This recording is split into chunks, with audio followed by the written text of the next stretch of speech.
weekend ride sa San Mateo, Rizal.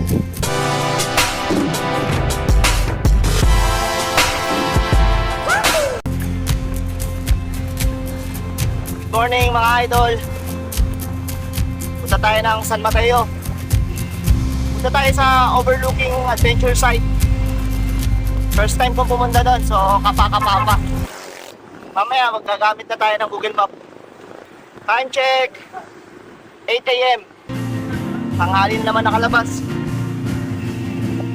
Dito na tayo sa Uyo Road. Nakalabas na tayo na sa Uyo. Nandito na tayo sa Republic Avenue. Ang labas natin dito sa COA na, Commonwealth.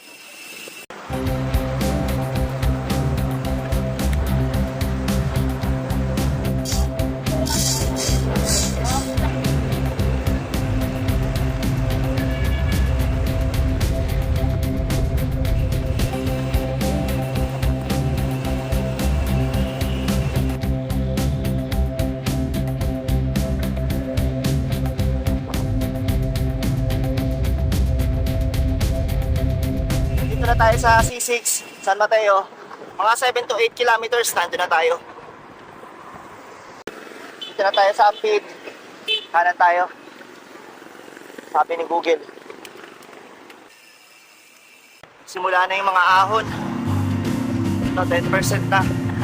10% gradient. Left turn. Turn tayo. Grabe. Hindi pala to.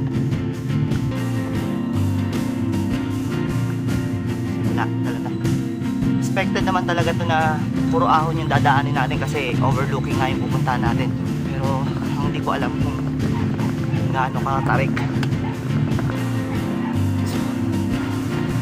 Sabi ko na yung mga siko na ganun eh. Kasunod nun, matinding ahon.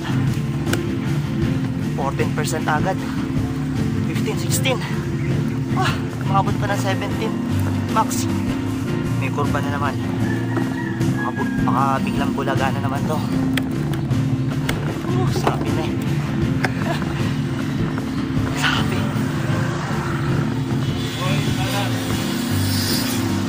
Mga sirang kalaan. Last 3 kilometers na lang. Pero tingin ko itong last 3 na to puro ahon na. Buti na lang maganda yung panahon.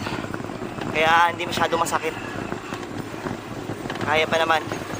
Ito pinakamalala. Umabot ng 21%. Pinakamatarik.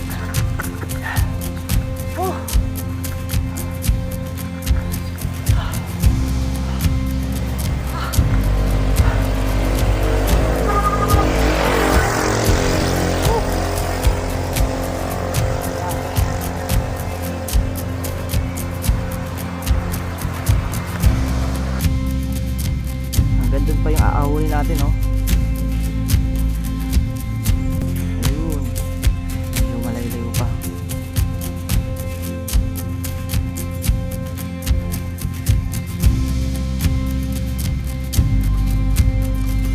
Dito, madaming puno kaya presko. Hala. Ako po. Mahaba pa pala. Mahabang ahon.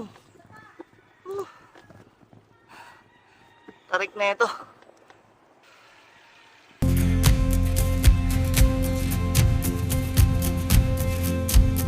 17%. Dahil mas matindi yung kanina, umabot ng 21.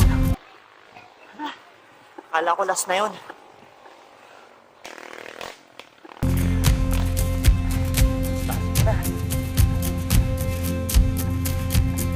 Ay, sa wakas nakarating din.